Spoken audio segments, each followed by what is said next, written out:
Hey everyone, welcome back to the channel. So in today's video, we are going to implement two limiting algorithms using Redis. The first one is the fixed length rate limiting algorithm, fixed window rate limiting algorithm actually. And the second one is the sliding window rate limiting algorithm.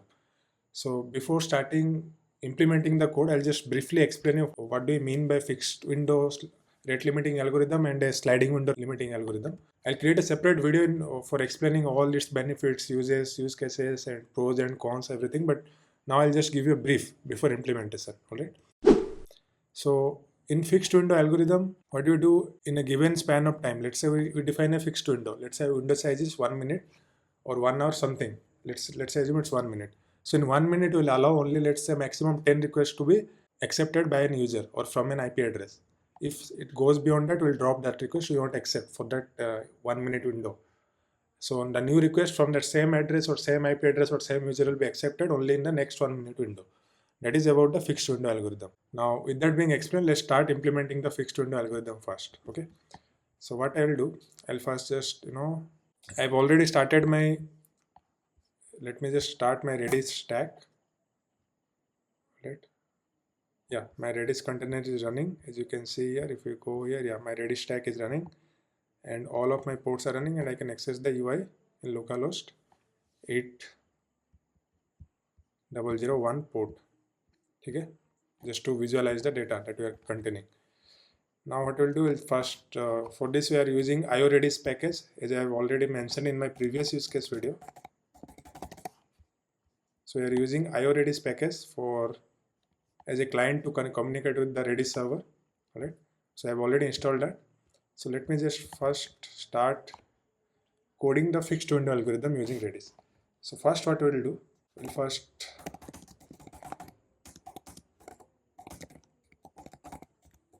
import the Redis module. Okay.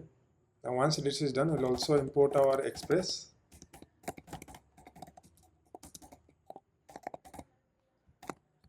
We are importing the express module also, and once we are done with that, we'll just create a client of Redis server. So by default, I'm connecting to localhost, so I'm not giving any port or anything as such. I'm running on the default mode, right? Default it runs on port 6379 and it runs on localhost. So you can mention like that, or if you want to explicitly mention the user ID, IP address and port, you can initialize it like this. All right. So I'm just hard coding all the things. I'm not going with the .env and config. You can watch my previous video to understand about this. And here I'm using plain JavaScript, not TypeScript. Now let's say we create an our app instance. Express instance is also created. Let's say we'll run our server on port 3000. Now once it is done, what we'll do, we'll first define some rate limit variables. For example, we will have a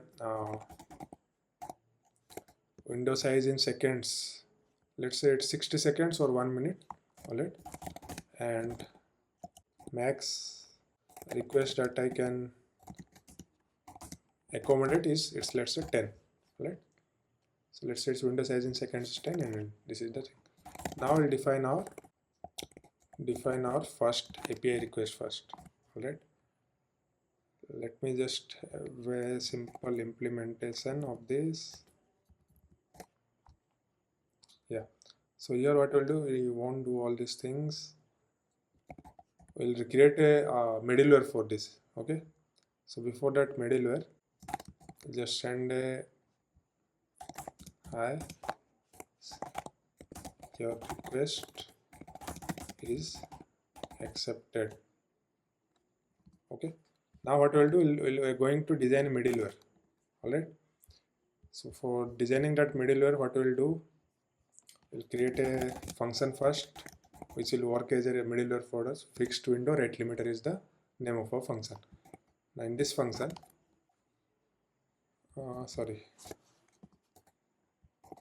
in this function, in this middleware, what we are going to do, we'll first fetch the IP address of the request. Request that is coming from the user. This is my IP address. Okay. And here we'll then create a key. For example, we won't add any random number. We can just add the IP address. That's fine for now. How will I generate the key is, let's say fixed rate limit. This is my name of the key. By the way, if you have not watched my video on Redis crash course, so I'll suggest you to watch that video first. You'll get a clearer understanding of all the Redis concept and commands available. So it's a 1 hour video where I've covered all the available data structure with the examples, and it's all commands, so you'll understand that easily. Okay, then I'll suggest you to watch this use case video. Now, once you've defined our query, let's create a try catch block.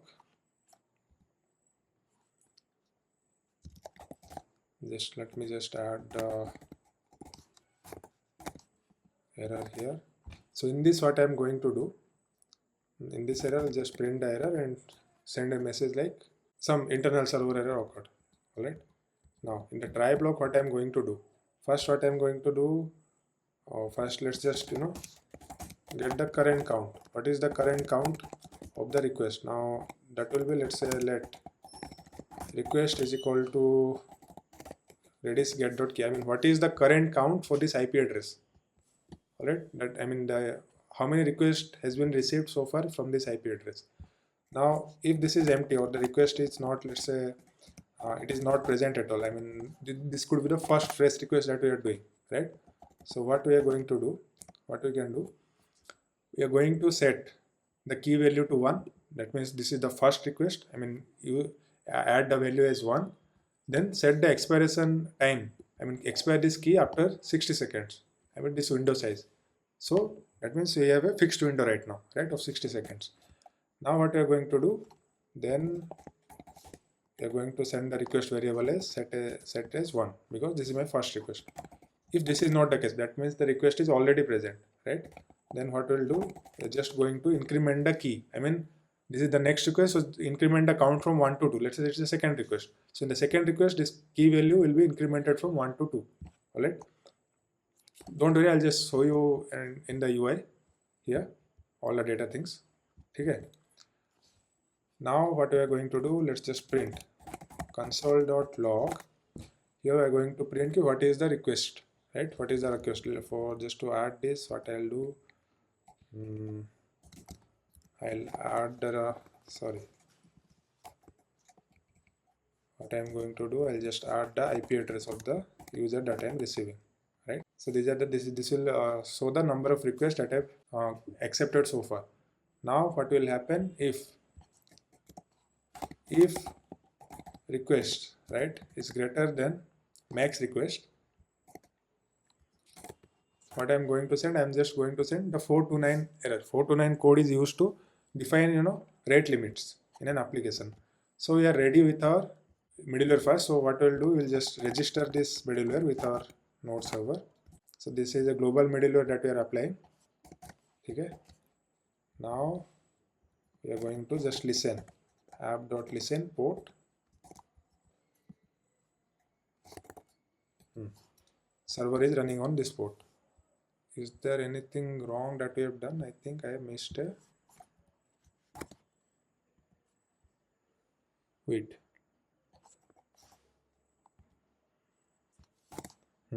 Now we are ready. Now let me just run this server first. So what I'll do, I'll first go to, I also have forgotten, I think it's in documents.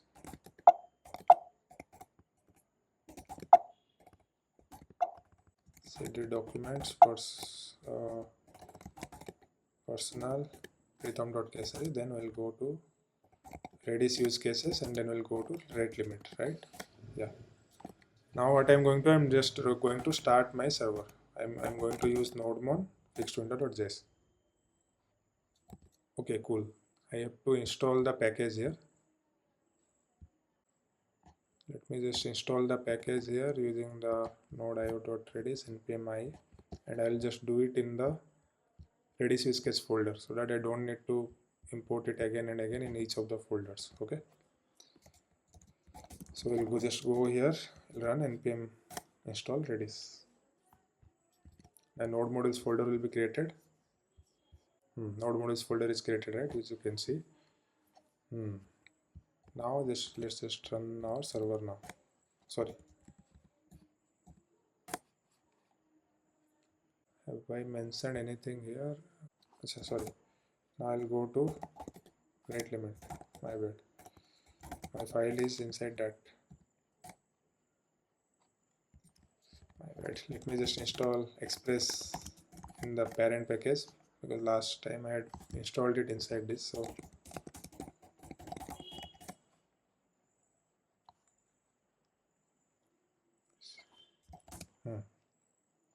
now I'll go to rate limit and run the command again. It should run now. Yeah, so my server is running on port 3000. Let me open Postman. Let me just add a request. HTTP localhost 3000, as I have created a simple route, I guess. Created simple / rate limit. Okay, this is my rate limit API. Let me just call this API. It's a GET request. Okay, so let me just send this request and let's see what do we get here.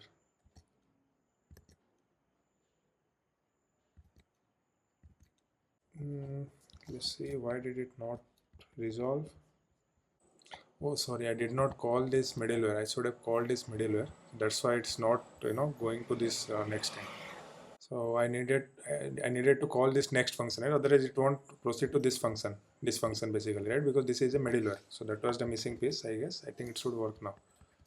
Let me just, for now, what I'll do, I'll go to, so I had missed that next middleware call here. That's why it was not working. So now hopefully it should work. Now let me just restart everything fresh. All right. Nodemon fixed.js. Now if I just call this API again, you'll see that we are receiving a response, and as well as I'm printing the count. Like from localhost, the count is 1 now, right? And if I just refresh here, you'll see that, yeah, this key was there since 50 seconds, right? So the value of this count is 1 for my IP address. Now if I just keep on adding 10 requests, see how many requests I have sent. Already 7 requests, 8, 9, 10. 10 is allowed. Yeah, as soon as I have send the 11th request, it tells me that I have exceeded my limit. Now if I wait for 1 minute, you will see that the key will expire. You see, this key has an expiration time of 90 seconds. If I keep on refreshing, you'll see that this key has an expiration time of 14 seconds. Now if I send this request again, still I'll get the same error. As soon as this key expires, let's wait for 5 seconds more, 3 seconds, 2 seconds, 1 second, and this key has expired now. Now if I send this request again, you'll see that I'll again get the message is welcome. My IP address is 1. My counter is 1, request counter in the last 1 minute. Now if I again do the same thing, after 10th request, now 10th request is done, I'll get the you have exceeded the rate limit error. And that's how we have implemented the fixed rate limiting algorithm based on the IP address.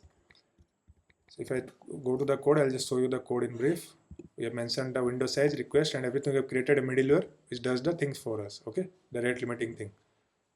So that was about the fixed rate limiting window algorithm, fixed window rate limiting algorithm. And next we are going to discuss about the sliding window rate limiting algorithm, okay? Okay, so now let's just talk about the sliding window algorithm. Now if you see, look at the sliding window algorithm, it's a little bit different from the fixed window algorithm. In a fixed window algorithm, we had a fixed window. I mean, the number of requests you want to make, you make it, but within the permissible limit. But once the limit is exhausted within that window, you are not allowed to make any other request until that 1 minute window or 1 hour window is completed. So you need to wait for the next 1 hour block in order to make a new request. Now in the sliding window algorithm, it's a bit different. So how does it work is, let's say you have a window which can accommodate, let's say, maximum 5 requests, as you can see here. If I just zoom in a bit, so if you see, it keeps moving the frame and restricts the number of requests to be made within that frame. So there is a window basically that keeps moving, let's say every 1 second or something like that. So in each window, within that fixed frame or the fixed window, you are only allowed to make, let's say, 10 requests per that fixed window. Now if we just look at the algorithm to implement it in Python, you see that we are using a queue here, DQ basically, and in the DQ we are maintaining the timestamp of each request, and then we are just popping the timestamp from the left. I mean, we are popping the older timestamp one by one. As soon as the limit is exhausted. So if you can see here, as soon as the older request is still within that window and a new request comes, we just pop the leftmost request or the older request and we counted a new request until that window is there. So, and like this we keep on moving the window by recording the timestamps. So this is the Python implementation. Now let's just go and do the Redis implementation of that. I'll just create a new file for that. Don't worry, I'm going to explain all the theory and pros and cons as I mentioned in a separate video. For now, I'm just using this. Okay. For now, let me just copy paste the code entirely and we'll do few changes here. Yeah. Let's say the window size is still in 60 seconds only, and let's say we have a sliding window rate limiter, and we'll use this middleware like this. Let's just rename it just for simplicity purpose. This is a sliding rate limit algorithm. Now here what we are going to do, we are going to record the IP address, save that key, and along with this we are going to get the current timestamp or the current timestamps in the seconds, right? So what does it give? It gives me the current timestamp in seconds basically. As soon as we are done, what we are going to do, we are going to remove all the requests. Let me just remove this. All the requests that are there in my thing. Yeah. So remove all requests that are older than the window size in seconds. Now what am I going to do? I'm going to use the jet remove range by score. So as I told here, we are going to use jet Redis. A sorted set in Redis for implementing this, and this is what we are going to use for implementing this algorithm. And before that, what we are doing here, we are removing all the scores or all the request entries that are made in that sorted set, which are older than the window size. So basically starting from 0 to now current date minus the window size in seconds, which are older than this window, just remove those requests. That is our first thing. And next what we are going to do, we'll just count the number of requests which are present after removing what are the number of requests that are present within this window. So here what we are going to do, we'll use the z count, okay, between minus infinity to plus infinity, or you can use the z cardinality, card command also, that also works. So it gives me the number of requests that are present in my current window or which are active in my current window. So once this is done, now what we can do, if request is greater than equal to max request, the same thing we are going to, if this request is greater than the number of maximum requests allowed, let's say 10 requests, we are going to send a rate limiter. You have exceeded the rate limit. If that is not the case, what we are going to do, we will add a new request to our sorted set. Here if you see, I'm adding the timestamp twice. So how in ZAD it works is basically it works like this. ZAD, you can do the key name, let's say key is 100, let's say leaderboard, right? Just like we implemented last time, leaderboard is 100 and name is Alice, let's say. Similarly, you can have Bob. So basically this specifies the score based on which the ranking will be done, and this specifies some extra attribute called member, right? And this specifies who is the member, and this is the key. Let's say Alice score is 100 or Bob's score is 200. So this is how we use the ZAD set. And here for simplicity I'm adding both the things in the key, and using this we are going to sort the number of requests, right? So this basically acts as my DQ, which is saw in the Python code. And after that, what we will do, after that we are going to expire the key also, right? We'll expire the key once after the window says, just to free some memory. We don't want to hold this key forever if the user becomes inactive after a few while, right? And we can then print the number of requests, right, which are there from that IP address. This will be ideally +1 because we are adding here after fetching the variable. So this is what it will be. This is our sliding window algorithm, rate limiting algorithm that we've implemented. Now let's just test it. Now my server is running. Let me just run my server. Okay. File name is sliding window.js. So we have the same API endpoint, right? Yeah. Now let me just hit the APIs. Still it says welcome. If I hit it 10 times like this, just similar to that. Yeah, you see that on the 11th request, I'm getting the error called you have exceeded the rate limit. Alright. Now, if I just hit the request now, it will still say I've exceeded the rate limit. Now, if I just go to the UI and show you, if I just refresh this entirely. This is a sliding rate limit that you can see, and this key has a sorted set. If I just click on this, you see all the request timestamp are recorded here, right? I mean, at worst, what timestamp I had,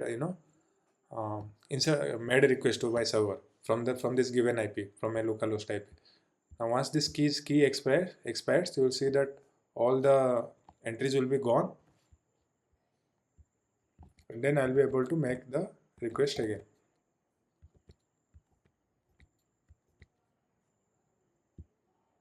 Yeah, now you can see I'm able to make the request again. So that's how, if I just refresh it again, you see that I have the entries again. Okay, all those entries present in the sorted set. I refresh it, see all the 4 requests I'm able to see. So that's how we implement the sliding window algorithm using Redis. And if you see here, at the same time, it is quite possible that a user is sending the request, same user is sending 2 requests at the same second. So in order to tackle this, what you can do, you can add a, just to make it unique, right? You can add a, in this member set, along with the now value, you can definitely add a random number. Okay, I'll leave that up to you. You can just add a random number here, just to identify that even if it is from the same IP address, but still, because they were made in the same second, we are using a different timestamp here. I mean, different member to identify the request uniquely here, right? Because it's a sorted set finally. Yeah. So that was the difference between the sliding window and fixed window rate limiting algorithm. This is what we tried to implement using our Redis, and then we implemented a fixed window algorithm also. So in the next video, we're going to implement token bucket and leaky bucket. Those are the 2 popularly used rate limiting algorithm in production that we're going to implement in the next video. So if you understood something from this video and like this video, please subscribe to my channel and like this video. Let's target for 50 likes for this video. And if you have not checked my Redis crash course video, I'll suggest you to watch that. Click on the icon to watch that video. Okay. So if you have any questions or doubts around this, you can ask in the comment section. We'll have a discussion there. So yeah, thank you for watching this video, and I'll see you in the next one. Thank you.